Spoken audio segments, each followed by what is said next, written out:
ทานผู้ชมที่เคารพค่ะกลับมาพบกันช่วงที่2ของรายการเนาะช่วงนี้มันช่วงเล่าสู่กันฟังว่าซั่นเพิ่นว่าช่วงนี้มันมื้อนี้ขาน้อยสิได้เล่าเรื่องบุญ Thanksgiving ขาน้อยบุญไก่งวงหรือว่าทานใดที่บ่Thanksgiving แม่นอีหยังทานผู้ชมที่อยู่แถวอเมริกานี่คือสิฮู้แล้วเนาะว่าเป็นงานบุญประเพณีแล้วก็เป็นnational holiday เนาะเป็นมื้อวันพักราชการ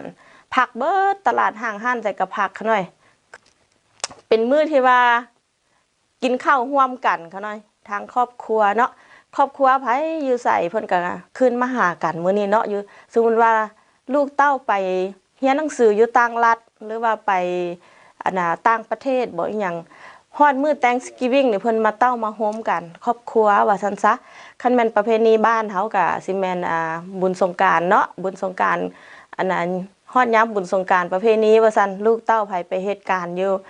ฝั่งไทยฝั่งลาวอยู่ทั้งใดทั้งเหนือทั้งใต้ทั้งในเวียงในนาเพิ่น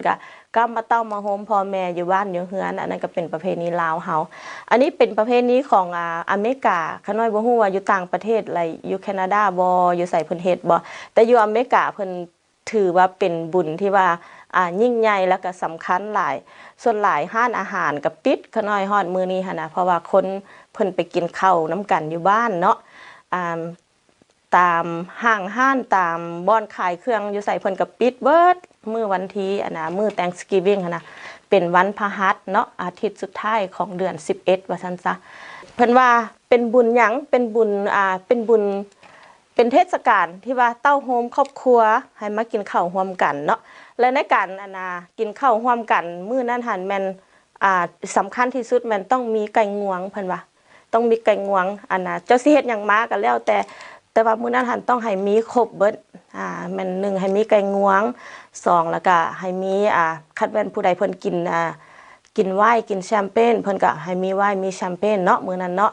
หรือว่าบางคนที่ว่าเพิ่นบ่กินแอลกอฮอล์ว่าซั่นซะเพิ่นบ่กินไวน์กินแชมเปญเพิ่นก็สิมีน้ำเพิ่นสิมีน้ำพันช์น้ำโซดาเป็นอย่างธรรมดานี่แหละแต่ว่าประเพณีลาวมันเพิ่นเฮ็ดจังซั่นว่าซั่นซะเป็นมื้อที่ว่าครอบครัวมาเจอกันแล้วก็เป็นมื้อที่ว่ากินข้าวร่วมกันเป็นมื้อที่ว่าขอบคุณขอบใจซึ่งกันและกันระหว่างครอบครัวว่าซั่นซะ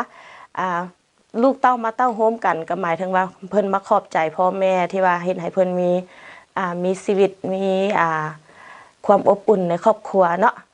ถ้ามันเว้าเรื่องศาสนาแม่นเพิ่นก็ขอบคุณพระเจ้าว่าซั่นซะแล้วมื้อนี้ข้าน้อยสิได้เล่าเรื่องให้ฟังนี่มันมี2อย่างเล่าแบบกันฟังแบบที่ว่าประเพณีน้อยนึงแล้วก็สิเล่าแบบกันให้กันฟังแบบนิทานว่าซั่นซะนิทานตลกเล่าสู่กันฟังซื่อๆข้าน้อยจักแม่นบ่ฮู้สาวรก็ได้ยินมาจากหมู่แล้วเขาเจ้าเล่าให้ฟังแล้วก็มาเล่าต่อเนาะคันเขาเจ้าตัวข้าน้อยก็สิตัวต่อเด้อว่าจังซั่นซะเราแบบประเพณีเพิ่นว่าที่มาของวัน Thanksgiving นี่เป็นแนวใดเพิ่นว่าตั้งแต่ศตวรรษที่17พุ่นเขาหน่อยแผ่นดินอเมริกานี่แม่นคนอินเดียนเนาะเป็นเจ้าของประเพณีมาฮอดยามนี่ฮอดยามเดือน11เดือนนี่แม่นเป็นยามล่าสัตว์ของเพิ่นสิยิงกวางประเทศแผ่นดินนี้ยังบ่ทันได้มีการพัฒนาแต่กี้เนาะสิมีกวางหลายสิมีไก่งวงหลายมีสัตว์ป่าหลายว่าซั่นซะแล้วคนอินเดียนหันเพิ่นแหละล่าสัตว์ในยามนี้ว่าซั่นซะแล้ววันนี้ศตวรรษที่17นี่แหละแม่นประเทศยุโรปหันเพิ่นเข้ามาคันทำอิฐหันเหมือนชาวประมงเพิ่นมาซอกหาป่าซื่อๆเขาน้อยเพิ่นขี่เรือมาเนาะเพิ่นขี่กำปั้นมาว่าซั่นซะมาซอกมาตั้งใจจุดประสงค์เพิ่นเดินทะเลมาซอกหาป่าซื่อๆมาแล้ววันนี้เพิ่นละมาเห็นแผ่นดินอเมริกานี่แล้วเพิ่นละเห็นคนอินเดียนเห็นนั่นหั่นนะเพิ่นละมาไล่จับเอาสมัยตะกี้เขาเจ้าก็บ่นุ่งเครื่องนุ่งนั่นว่าซั่นซะยังนุ่งเอาผ้าเอาหยังแบบคนแบบว่าแบบคนคนสิว่าแบบคนป่าก็ประมาณนั้นแหละแบบว่าเขาเจ้าอยู่ในยังบ่ทันได้มีเครื่องนุ่งเครื่องถือว่าซั่นซะจะเขาน้อยสิใช้คำเว้าแบบใดเขาเจ้ายังเอาขนนกมาติดใส่หัวอยู่ยังแบบเครื่องนุ่งผู้หญิงซึ่งก็มีแต่แบบแนวมาปกซื่อๆแบบสิหั่นนะเอาใบไม้เอาหยังมาห่อโตอยู่ว่าซั่นซะ แต่ว่าประเทศยุโรปสมัยตะกี้เพิ่นหันเจริญแล้วเพิ่นพัฒนาแล้วเพิ่นก็เลยว่าอันนั้นมาจับเอาคันแม่นเห็นผู้สาวน้อยว่าซั่นซะเพิ่นก็จับเอาไปเป็นคนไส้เอาไปเป็นคันสิเว้าบ่อยากใส่คำแบบบ่อยากคักปานใดเนาะแบบว่ามาเจอคนหนุ่มคนนั้นน่ะเห็นผู้สาวน้อยก็จับไปอันน่ะเฮ็ดแนวบ่ดีว่าซั่นซะเอาไปเป็นจังไดเอาไปเป็นเอาไปกลุ่มเอาไปนั่นหั่นน่ะสิว่าจะได้ใช้ภาษาบ่เป็นคั่นน้อยก็ได้แบบว่าคันเห็นผู้ชายก็เอาไปเป็นข้าทาสว่าซั่นซะมาเห็นแล้วเพิ่นก็มาจับเอาแล้ววันนี้คนอินเดียนคนที่ว่าเขาเจ้าเป็นเจ้าของแผ่นดินเขาเจ้ามีธนูเขาเจ้ามีก้อนหินก้อนหยังเขาเจ้าก็เตรียมต่อสู้ว่าแต่ยามใดเห็นเหือมาว่าซั่นเขาเจ้าเตรียมต่อสู้แบบว่าบ่อีหลีก็บ่รอดกลับคืนว่าซั่นซะคันแม่นว่าเหือตัวใดเข้ามาหันคันเหือตัวใดรอดหันก็แปลว่าเพิ่นมีปืนมีหยังเพิ่นก็มาซิงเอาตัวของคนอินเดียนหันไปว่าซั่นซะเอาไปเป็นข้าทาสส่วนหลายหันอยู่ในหนังสือเพิ่นว่าจังซั่นเอาไปเป็นข้าทาสหรือบางครั้งถือผู้สาวน้อยผู้สาวหยังเพิ่นก็สิเอาไปเฮ็ดแนวบ่คักขะแหละขะน้อยแบบนั้นน่ะanyway วันนี้เพิ่นละว่าต่อมาบัดนี้จนว่ามาฮอดศตวรรษท้ายศตวรรษที่17บัดนี้แล้วมีคนอังกฤษบัดนี้คนอังกฤษก็มาได้ข่าวแล้วได้ว่าอยู่คงเขตนี้มีแผ่นดินใหญ่แผ่นดินอเมริกาแล้วเพิ่นนี้คนอังกฤษเพิ่นก็เลยว่ามาสำรวจพื้นที่อีกเพิ่นก็นำเรือตัวทำอิฐเข้ามาเพิ่นเอิ้นเรือฟลาวเวอร์เมาที่ว่าเพิ่นเป็นเรือกำปั้นทำอิฐที่ว่าเอามาจอดอยู่แผ่นดินอเมริกาเนาะที่ว่าขี่จากอังกฤษมาหาอเมริกาว่าซั่นซะบัดนี้ลงมาแล้วก็คนอินเดียนเพิ่นก็พยายามสิต่อสู้ก็มีการต่อสู้กันมีการยิงกันว่าซั่นซะทางนั้นก็มีปืนทางนี้ก็มีธนูก็มีการปะทะกันว่าซั่นซะสู้กันบัดก็ใช้เวลาโดนเติบผู้คนก็ตายหลายค่ะน้อยแล้วบัดนี้ล่ะ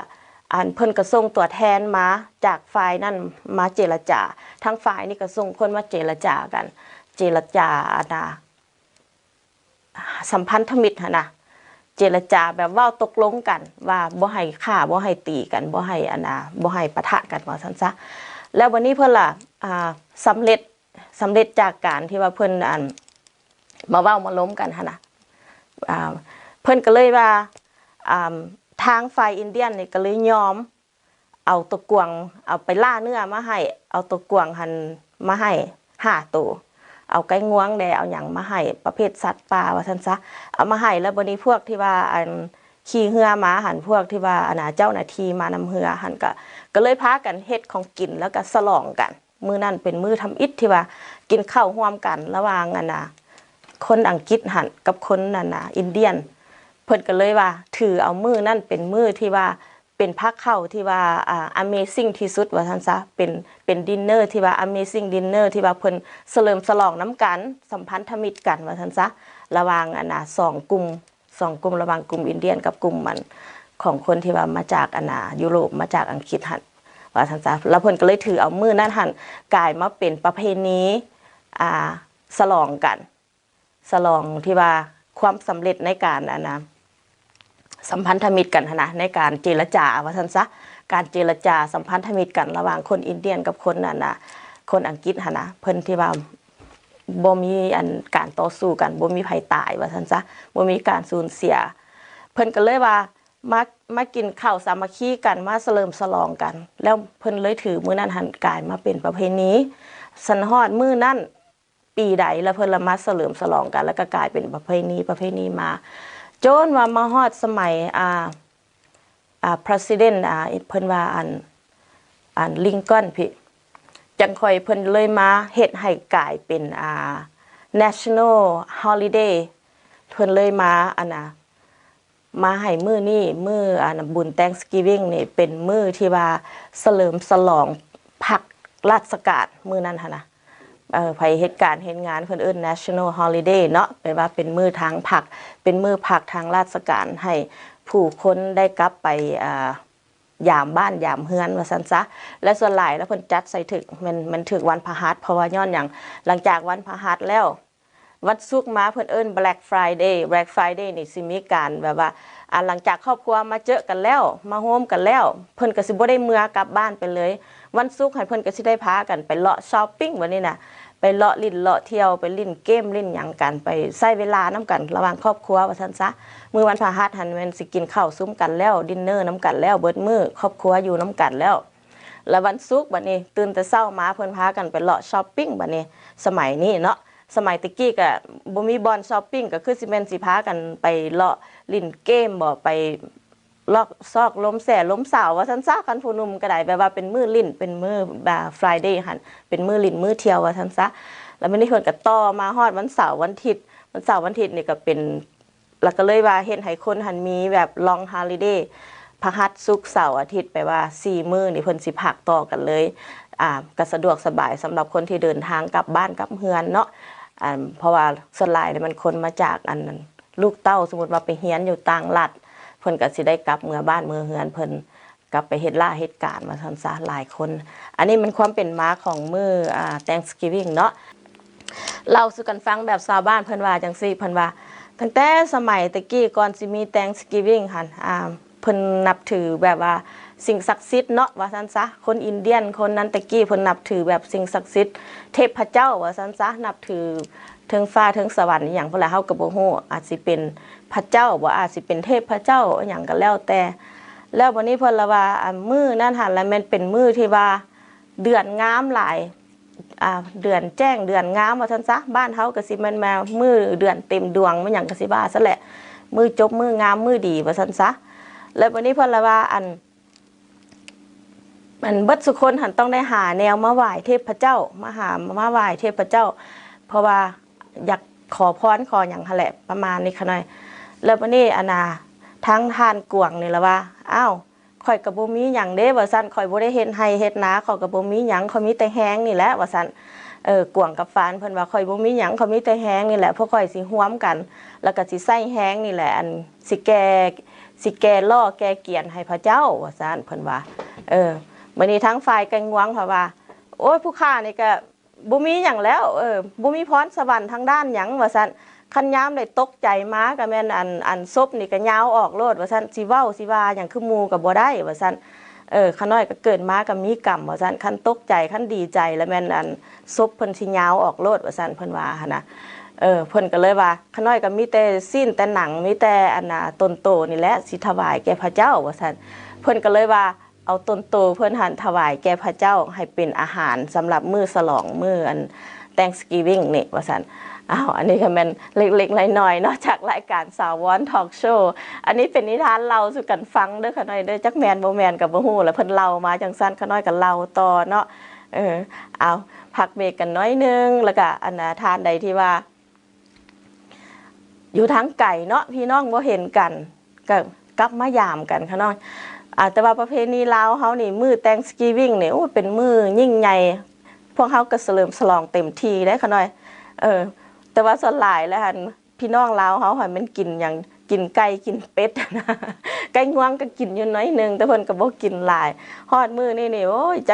จักเบียร์จักหยังแล้วเพิ่นก็ออกแถวน้อยนึงแต่ว่าก็โอเคเนาะเพิ่นเฉลิมฉลองกันกายคึกน้อยนึงคันว่า Thanksgiving นี่ก็ได้เพราะว่ามันเป็น long weekend มันเป็นมื้อพักหลายมื้อว่าซั่นซะหลายบ้านหลายเฮือนนี่ก็เอาแท้เอาว่าแหละโดยเฉพาะบ้านนั้นอายาแหล่กรีนวูดนี่ก็คือสิเตรียมกันอย่างคักเนาะอันนั้นเล็กๆน้อยๆเนาะก็มีแต่ว่าฝากความปลอดภัยระหว่างมื้อฮอลิเดย์นี่เนาะตำรวจหลายค่ะน้อยอยู่ทุกบอนทุกแจ่เพิ่นก็บ่แม่นว่าเพิ่นจอบเอาพิษเฮาดอกเพิ่นก็เตรียมที่ว่าปกป้องเฮาว่าซั่นซะย่านเฮา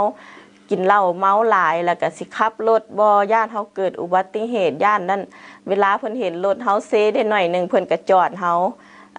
ให้ขึ้นไปทางบวกเด้อให้ขึ้นว่าเพิ่นห่วงเฮาบ่แม่นเพิ่นจอบผิดเฮาว่าจังซั่นซะเอาเล็กๆน้อยๆให้ระมัดระวังเนาะมีแต่ว่าคันกินเหล้าแล้วก็บ่ให้ขับรถค่ะน้อยมีแต่ว่าฮอลิเดย์ก็ให้ม่วนให้ซื่นน้ำครอบน้ำครัวเนาะเฮ็ดของกินซุ้มกันว่าซั่นซะเฮ็ดฟูละแนวก็ได้ค่ะน้อยหลายคนมาโฮมกันมันก็สิเป็นดินเนอร์ใหญ่เนาะเป็นสร้างมิตรภาพระหว่างครอบครัวระหว่างหมู่คู่ว่าซั่นซะ